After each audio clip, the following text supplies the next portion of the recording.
평안을 너에게 주노라.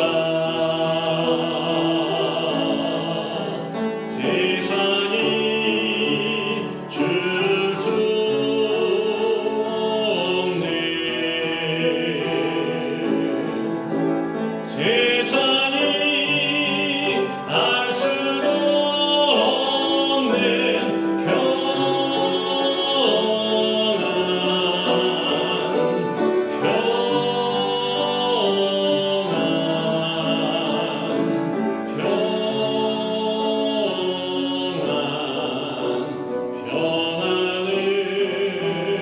내게 주노라.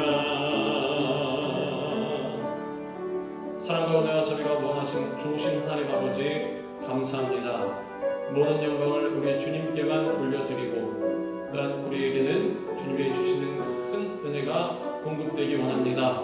부족하고 연약한 심령들이오나 하나님 마음에 합한 예리자들을 나누게 하여 주옵시고, 다윗과 같이 오직 주님으로 인하여서 기뻐하며 춤추고 우리 주님 승축할 수 있는 주의 진정한 예배자들을 나누게 하여 주시옵소서.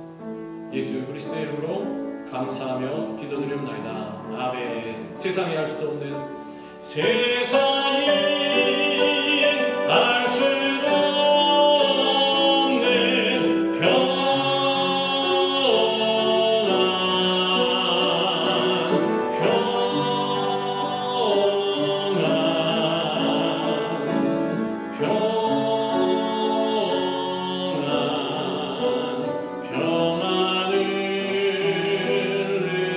내게 주노라. 다시 한번 고백합니다. 세상이 알 수 없는, 세상이 알 수도 없는 평안을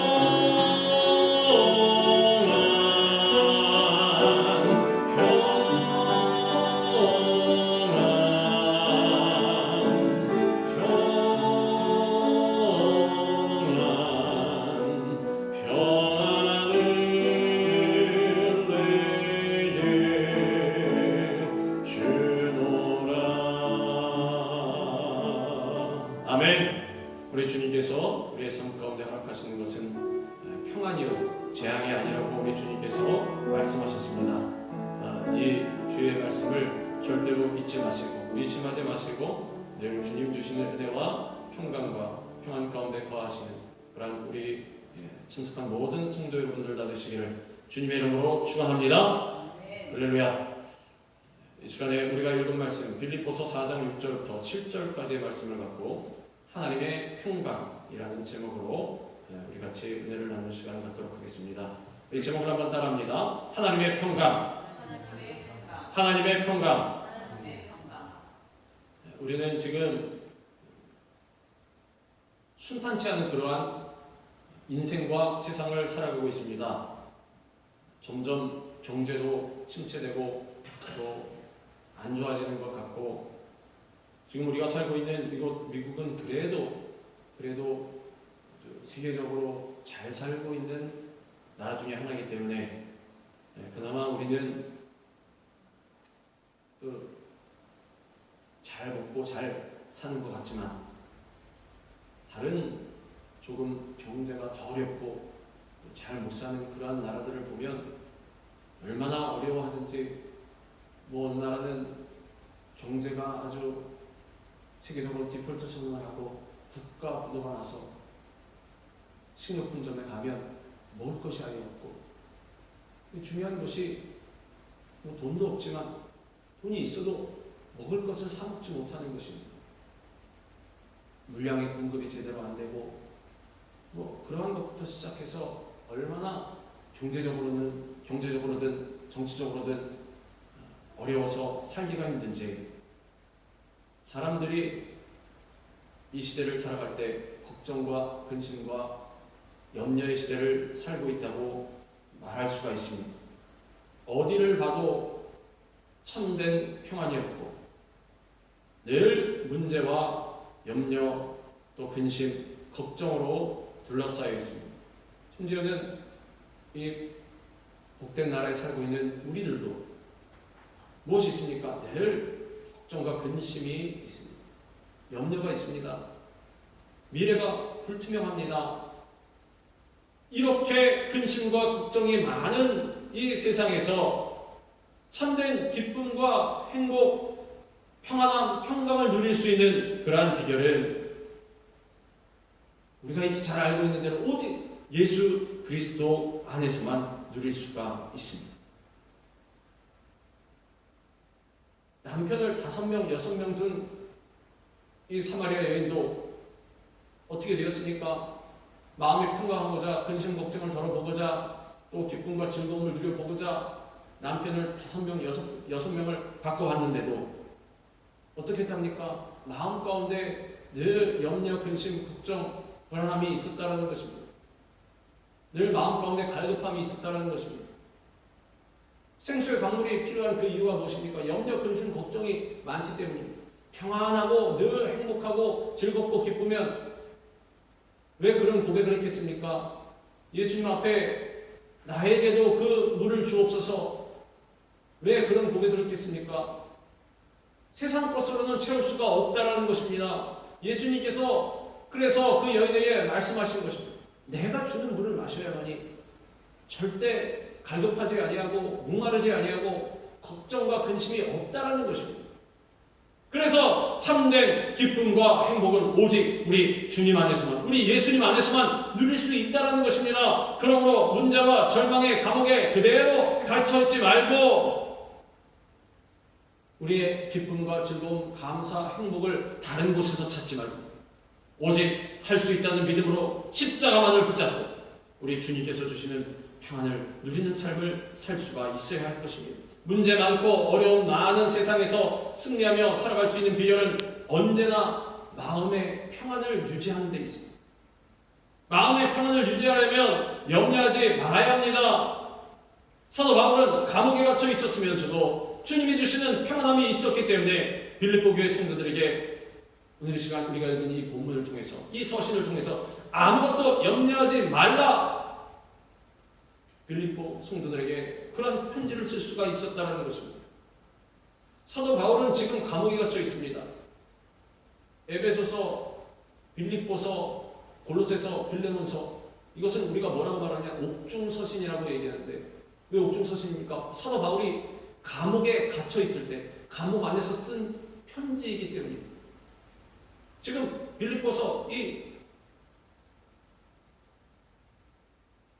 하나님께서 허락하신 이 말씀은 사도 바울이 어디에서 주의 말씀을 듣고 썼느냐? 감옥 안에서 썼습니다. 감옥에 갇혀 있으면서 누구 보고 지금 염려하지 말라는 것입니다. 세상 사람들은 그럴 것입니다. 지금 우리한테 그런 말 할 때가 아니라 당신부터 염려하지 마시고 당신부터 기뻐하시고 당신 처지가 뭡니까? 죄수 아닙니까? 죄수 언제 나올지도 모르는 무기수. 그런데 그 죄수가 밖에 있는 사람들에게 기뻐하라, 감사하라, 염려하지 말라. 어떻게 그렇게 권면을 할 수 있는지, 어떻게 그렇게 선포할 수가 있는지, 무슨 뜻입니까? 나는 지금 기쁘고 감사하다라는 것입니다.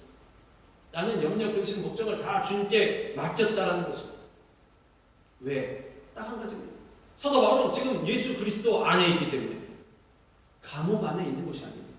지금 사도 바울은 예수 그리스도 안에 있는 것입니다. 우리 예수님께서도 염려하지 말라고 말씀하셨습니다. 그러므로 염려하여 이르기를 무엇을 먹을까, 무엇을 마실까, 무엇을 입을까 하지 말라. 이는 다 이방인들이 구하는 것이라. 너희 하늘 아버지께서 이 모든 것이 너에게 있어야 할 줄을 아시느니라. 무슨 뜻입니까? 나의 일상생활 잡기적인 것 때문에 염려하고 근심하고 있다면 이것은 무슨 뜻이냐? 너희는 하나님의 자녀가 아니라 이방인이라는 것입니다. 여기서 말씀하고 있는 이방인이 무엇입니까? 하나님의 자녀와 대비돼서 말씀하지 않습니까? 이방인들은 예수님 안 믿는 사람들입니다. 불신자들. 염려하여 이르기를 무엇을 먹을까, 무엇을 마실까, 무엇을 입을까 근심하는 사람은 예수님 안 믿는 사람이라는 것입니다. 근데 우리는 쉽게 근심하고 걱정하지 않습니까? 염려하지 않습니까? 주님, 제가 내일 무엇을 먹어야 합니까? 주님, 제가 어떻게 일해야 합니까? 주님, 제가 무엇을 입어야 합니까? 무엇을 마셔야 합니까? 주님 제가 마실 것이 없습니다. 먹을 것이 없습니다. 주님 제가 어떻게 살아갑니까? 주님 어떻게 합니까? 주님. 주님께서 분명히 우리에게 말씀하시기를 너희는 먼저 그 나라와 그 의를 구하라. 그리하면 이 모든 것을 너희에게 더하시리라. 제가 예전에 말씀드린 대로 순서가 잘못되었다는 것입니다. 물론 우리가 부족한 것이 있을 때 하나님께 간구하는 것은 당연히 간구하고 기도해야 하는데 무엇을 간구하고 먼저 기도해야 하느냐? 순서에 따라서 먼저 그 나라와 그 의를 먼저 간구하고 기도해야 하는 것입니다. 복음을 위해서, 주님 나라를 위해서, 주의 사명을 위해서 먼저 기도하고 간구하면 하나님께서 뭐라고 말씀하십니까? 야, 니네가 부족한 것은 걱정하지 마라. 니네가 나의 일을 하는데, 니네가 주의 일을 하는데 내가 주의 일을 하는 자녀들을 그냥 내버려 두겠느냐? 왜 염려, 근심, 걱정, 불안, 초조 가운데 있습니까? 주의 나라를 위해서 사명을 감당하는 자들을 책임지시는 주님을 못 믿기 때문에, 믿음이 없기 때문에 하나님을 기쁘시게 하지 못한다라는 것입니다. 그 하나님께서 말씀하시지 않습니까? 믿음이 없이는 하나님을 기쁘시게 하지 못하나니, 믿음이 없이는 절대로 하나님을 기쁘시게 할 수가 없습니다. 그 믿음이 무슨 믿음이냐? 우리의 모든 삶을 책임져 주시는 우리 아버지 되신 하나님. 아버지가 그 자녀의 필요한 것을 채우는데 의심하는 사람은 아무도 없을 것입니다. 약간 정신이 이상한 그런 잘못된 사람 외에는 정상적인 사람이라면 누구든지 다 부모는 자녀의 필요한 것을 채우는 것입니다. 자녀가 굳이 와서 배고파 밥 줘, 배고파 밥 줘, 나 굶어 죽어, 배고파 밥 줘 이러지 않아도 끼니 때가 되면 챙겨주는 것입니다. 우리 하나님께서는 우리 육신의 부모보다 훨씬 더 우리를 잘하시고 훨씬 더 많이 우리를 사랑하시는 하나님. 그 사랑은 비교할 수가 없는 것입니다.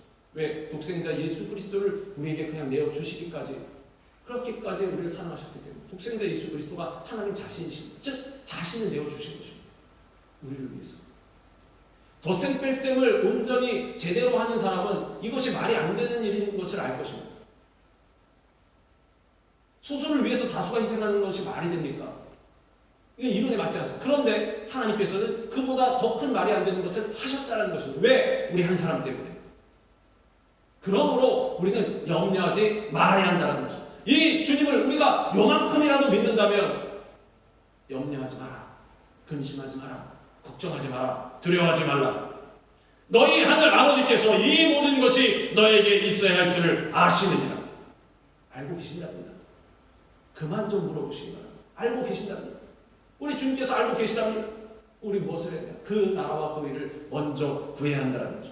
그러므로 예수님을 믿는 우리는 염려하지 말아야 합니다. 염려는 우리의 영적인 힘을 약화시킵니다. 염려가 많아지면 기도를 방해하고 말씀을 들을 때에도 매일 열매를 맺지 못하게 하는 것입니다. 집중하지 못합니다. 왜냐하면 머릿속에 지금 걱정하고 있기 때문에, 근심하고 있기 때문에. 지금 몸은 여기 와서 앉아있으되 마음은, 정신은 딴 데가 있는 것입니다. 이제 내가 예배를 마치고 다른 데 가서 뭘 할 텐데, 그거 어떻게 하나? 그거 잘 될까? 그 사람을 어떻게 만나나? 아니면 내가 일을 어떻게 처리하나?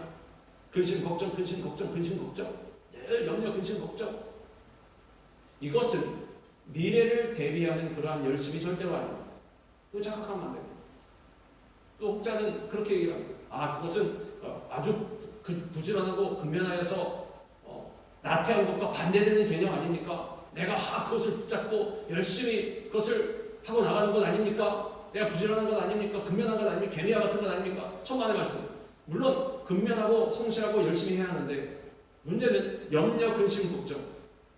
정말 예수님 안에서 성실하고 근면한 사람 절대로 근심, 걱정하지 않습니다. 염려하지 않습니다.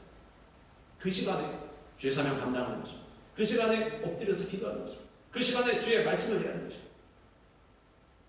너희 중에 누가 염려함으로 그 길을 한 자라도 더할 수 있겠느냐? 우리 주님께서 분명히 말씀하고 계십니다.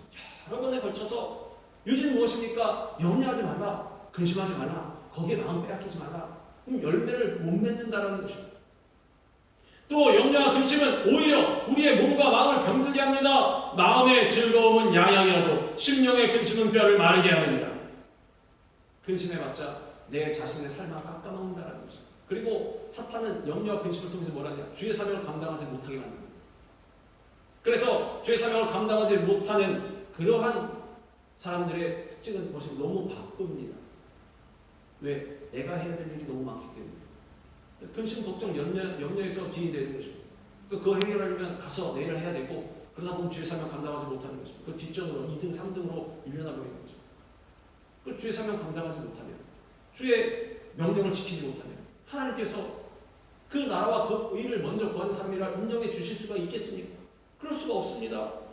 그럼 어떻게 됩니까? 계속해서 문제는 해결 안 되고 계속해서 내가 내 짐을 지고 가다 보니 분명히 너의 짐을 여호와께 맡기라, 십자가 밑에 내려놓으라 주님께서 말씀하셨는데 불구하고 내가 내 짐을 낑낑대고 지고 가니 날마다 추월하십니다. 이건 신앙생활 하는 것도 아니고 사회생활 하는 것도 아니고 내가 가정생활 하는 것도 아니고 교회생활 하는 것도 이것도 저것도 아닌 바쁘게 뛰어다니긴 뛰어다니는데 되는 일은 하나도 없는 그러한 답답한 삶이 되게 되는 거죠. 그러다 보니 어떻게 됩니까? 뼈를 마르게 되는 거죠. 뼈가 마르게 되는 거죠. 그래서 염려, 근심, 걱정, 나의 마음의 무거운 짐들을 다 주님 앞에 맡기고 내려놓으라는 것입니다. 우리는 이 모든 염려, 근심, 걱정을 다 주님께 맡겨드려야 합니다. 우리가 맡길 때 하나님께서 맡아주시고 우리를 돌봐 주시는 것입니다. 베드로 사도는 이렇게 말씀합니다. 너희 염려를 다 주께 맡기라. 이는 그가 너희를 돌보시니. 예수님 말씀하시고 또 베드로 사도도 말하고 또 사도 바울도 고면하고 모든 예수님 외에 모든 믿음의 선지들도 뭐라고 말하느냐? 염려를 다 주님께 맡기라. 염려하지 말라. 근심하지 말라. 왜냐? 하나님께서 너희를 돌보시기 때문에. 우리가 감당할 수 없는 모든 문제를 주님께 맡기고 죄사명 먼저 감당하는 것이 그것이 바로 믿음인 것입니다. 1904년에 미국에 월터 스틸턴 마틴이라는 그런 목사님이 계셨는데 이 목사님 부부가 9살 난 아들과 함께 이곳 뉴욕의 찬양 집회 그리고 찬양집을 발간하는 그런 준비한 일을 위해서 방문했을 때 한 지역 교회에서 주일 저녁에 이 목사님께 설교 요청이 왔습니다. 그래서 그날 아내였던 마틴 사모, 시빌라 더티 마틴 사모가 그날 저녁에 고열로 몸 상태가 너무 안 좋았습니다. 열이 너무 100도 이상가 올라가고 그래서 어떻게 됩니까? 9살 난 아들밖에 없는데 그래서 요청받은 주일 저녁 설교를 취소하려고 거절하려고 이렇게 마음먹고 있었습니다. 그러고 있는데 어린 아들이 9살 난 아들이 와서 아버지에게 그렇게 말합니다. 아빠가 오늘 밤 해야 할 설교가 하나님이 원하시는 것이라면 아빠가 안 계시는 동안 하나님께서 엄마를 돌보실 거예요. 저도 같이 옆에서 엄마를 돌보겠습니다. 9살 난 아들이 와서 목사인 아빠에게 이렇게 얘기하는 거죠. 이 말에 깨달음을 얻고 감동받은 이 마틴 목사는 설교를 하러 예정대로 갔습니다. 그리고 그날 저녁에 그 교회에 가서 사람이나 돈이나 권세나 명예를 의지하지 말고 하나님을 바라보시기 바랍니다. 눈에 보이는 것이 없고 귀에 들리는 것이 없고 손에 잡히는 것이 없을지라도 전능하신 하나님을 먼저 의지해야 하는 것입니다. 이 말씀을 전했습니다. 그리고 설교를 마치고 이제 돌아왔을 때 마틴 사모는 그날 밤 병상에서 썼던 메모를 마틴 목사에게 건넸는데 그 메모에는 이렇게 쓰여 있었습니다. 너 근심 걱정 말아라. 주 너를 지키리. 주 날개 밑에 거하라. 주 너를 지키리.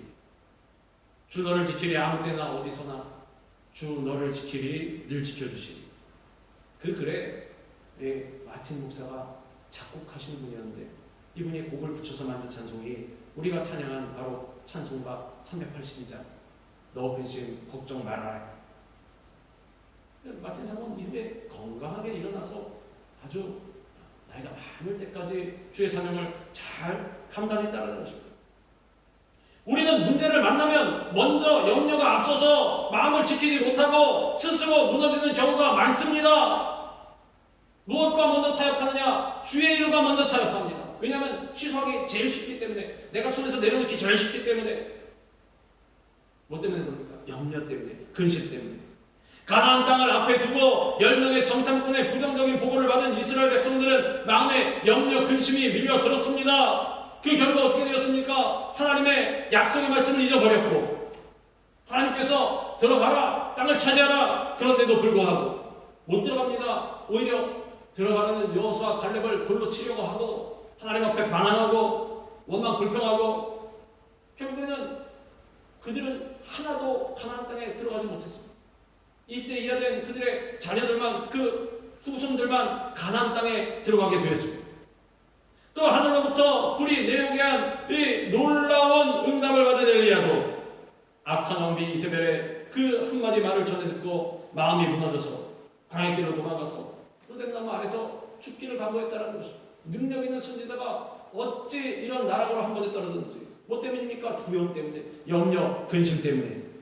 우리도 이렇게 연약한 모습을 갖고 있습니다. 그러므로 언제나 우리 자신을 말씀과 믿음으로 무장하고 성령으로 충만하여서 염려, 근심으로부터 마음을 지켜내야 하는 것입니다. 사탄의 염려, 근심이라는 걱정이라는 그런 무기가 우리 화살이 날아올 때 무엇으로 막아야 하느냐? 믿음의 방패. 그래서 믿음이 방패라는 것입니다. 사탄의 그러한 공격을 막아낼 수 있는 것이 바로 믿음입니다. 어떠한 공격이 와도 믿음이 굳게 서 있으면 그러한 공격을 다 막아낼 수 있다는 것입니다.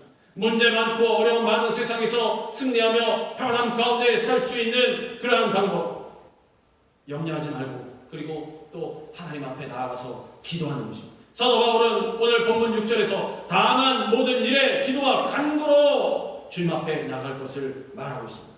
기도는 하나님이 우리에게 주신 가장 큰 은혜요 축복 가운데 하나입니다.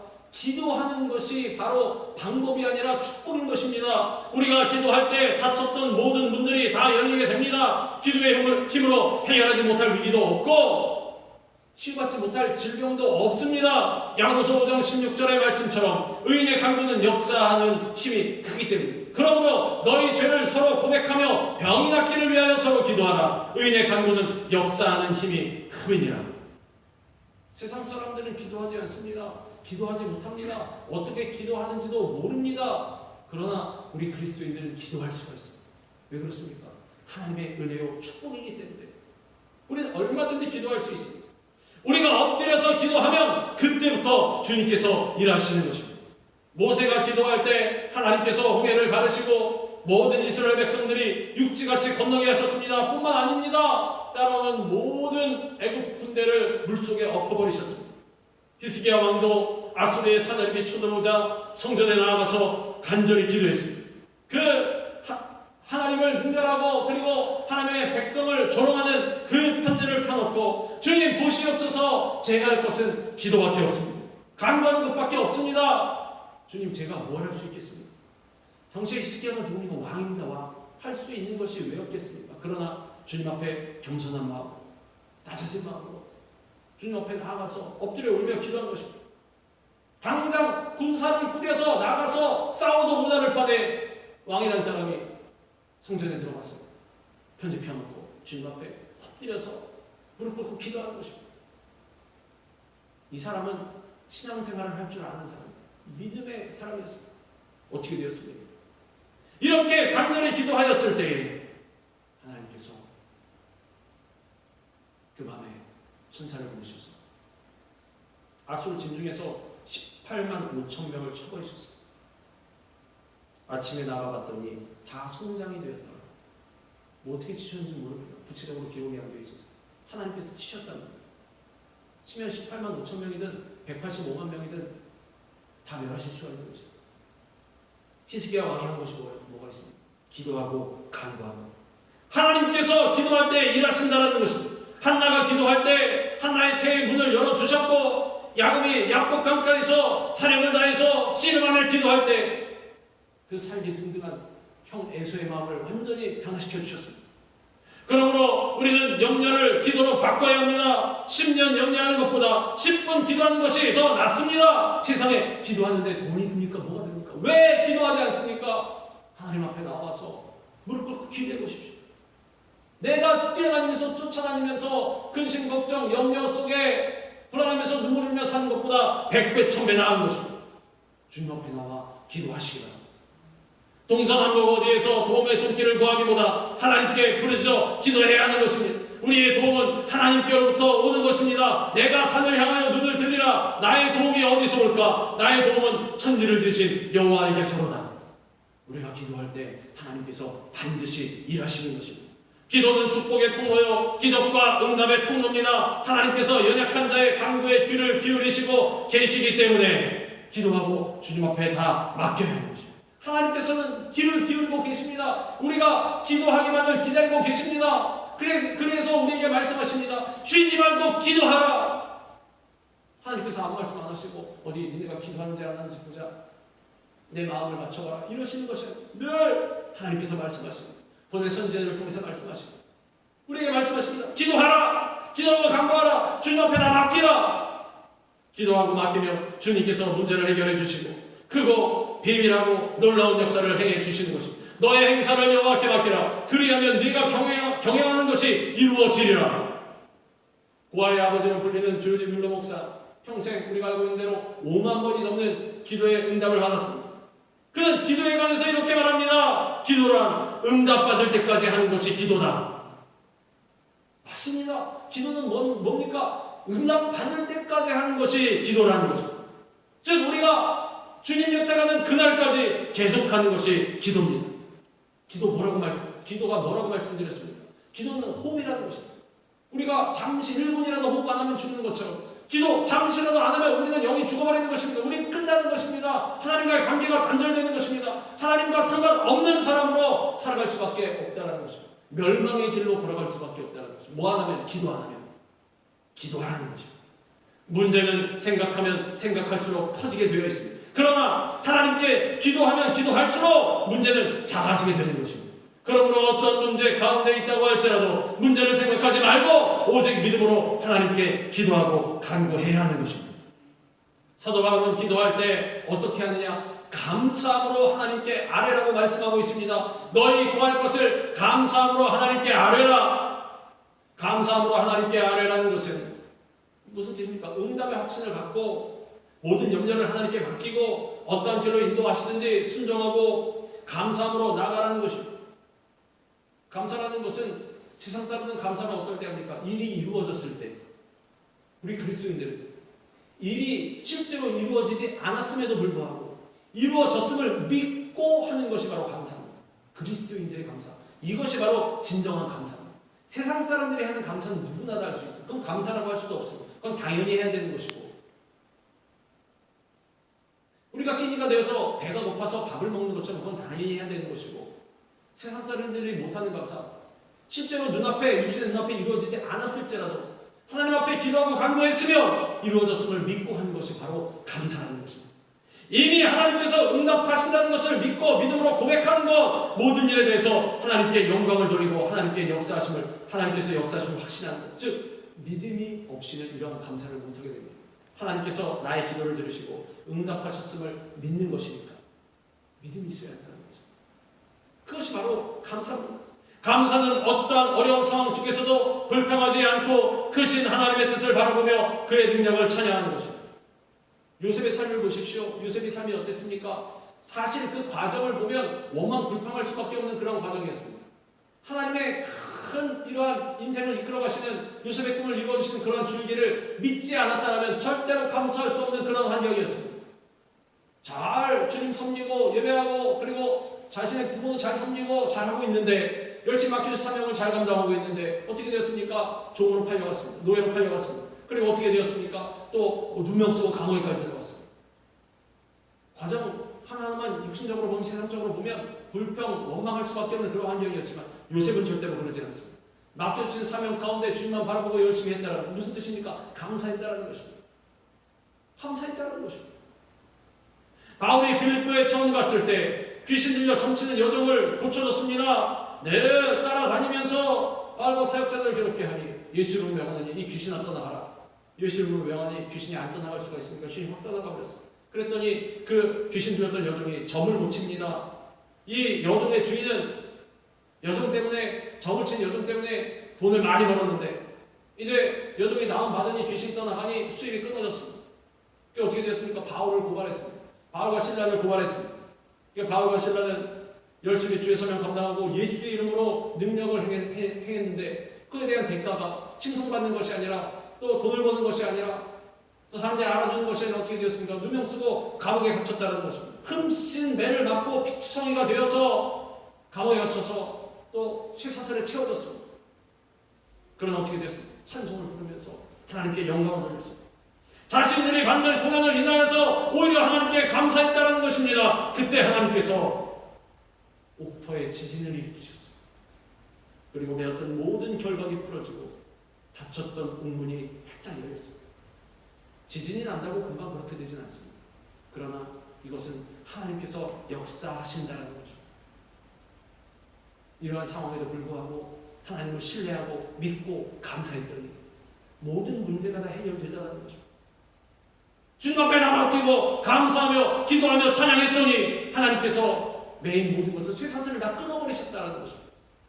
옥문을 다 열어버리셨다는 것입니다. 그리고 그곳에 빌립보 교회가 서게 되었습니다.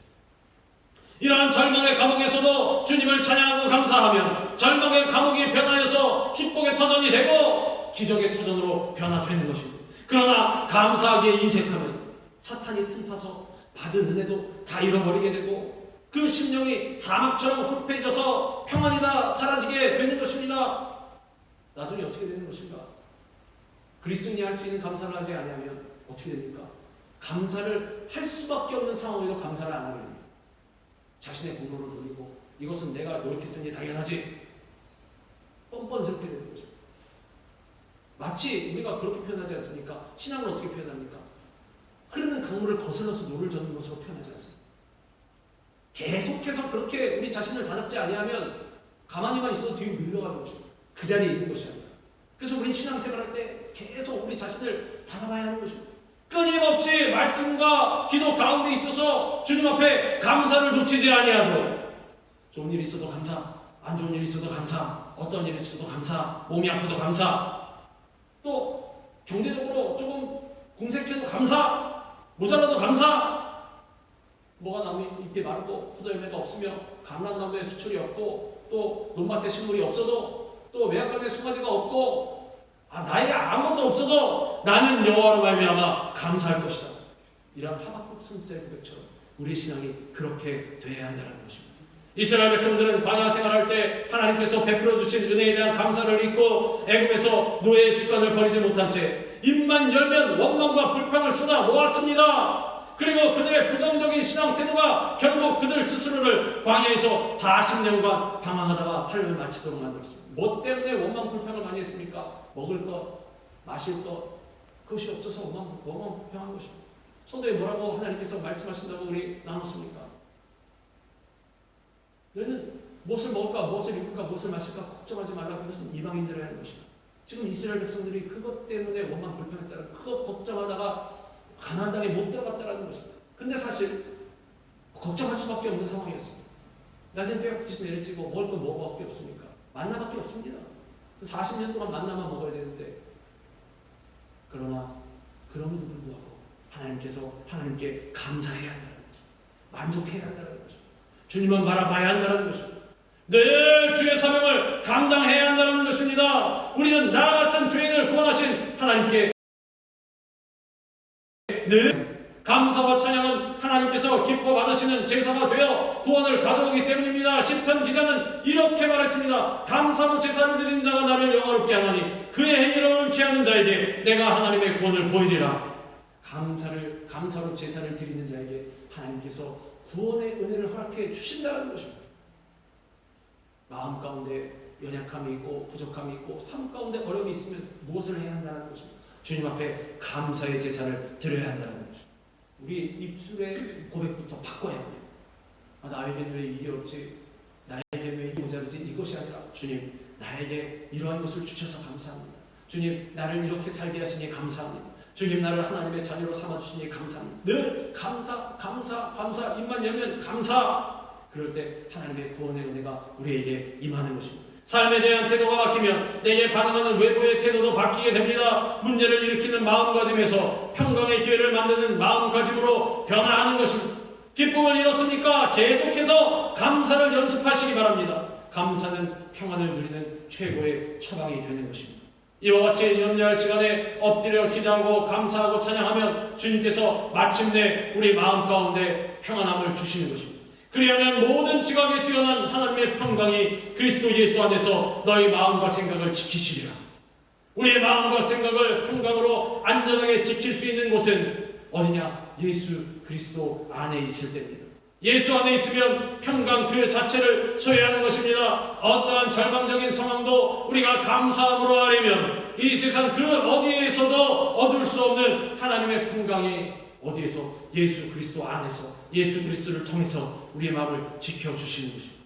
그리고 그 평안은 세상이 절대로 줄 수 없는 평안이요 행복이 되는 것입니다. 평안을 너희에게 끼치노니 곧 나의 평안을 너희에게 주노라. 내가 너희에게 주는 것은 세상이 주는 것과 같이 아니하니라. 너희는 마음에 근심하지도 말고 두려워하지도 말라. 우리가 십자가를 단단히 붙잡고 말씀에 굳건히 서서 성령의 충만함을 받을 때 하나님께서 마음에 평안함을 주시는 것입니다. 성령이 누구십니까? 예수 그리스도의 영이십니다. 즉 예수님 안에 거하는 것입니다. 주께서 심지가 견고한 자를 평강하고 평강하도록 지키시리니 이는 그가 주를 신뢰함이니이다. 감사함과 믿음과 성령의 충만함 받아 늘 주님 앞에 기도하고 간구함으로 나아가면 하나님께서 우리를 지켜주신다는 것입니다. 앞에 캄캄하여서 한 치 앞도 내다보지 못하는 절망 속에 처해 있다면 고개를 들어 주님을 바라보시기 바랍니다. 어떤 문제가 다가온다 해도 절대로 염려하지 말고 주님께 기도와 간구함으로 그리고 넘치는 감사와 찬양으로 나아가시기 바랍니다. 그래서 예수 그리스도 안에서 하나님께서 주시는 마음의 평안을 누리면서 진정 주님께서 허락하시는 행복한 삶을 살아가는 그러한 우리 모두가 될 수 있기를 주님의 이름으로 축원합니다. 기도하겠습니다. 오늘도 살아서 우리 가운데 역사하시는 우리 좋으신 하나님 참으로 고맙고 감사를 드립니다. 하나님 앞에 나와서 감사하고 기도하고 간구하는 우리 모든 영혼들 가운데 하나님의 평강과 은혜를 허락하여 주옵시고 주님 곁에 가는 그날까지 우리에게 풍성하게 채우시는 주님을 믿고 신뢰함으로 말미암아 주의 사명을 감당하는 착하고 충성된 종들이 다 되게 하여 주시옵소서. 예수 그리스도의 이름으로 감사하며 기도드리옵나이다. 아멘.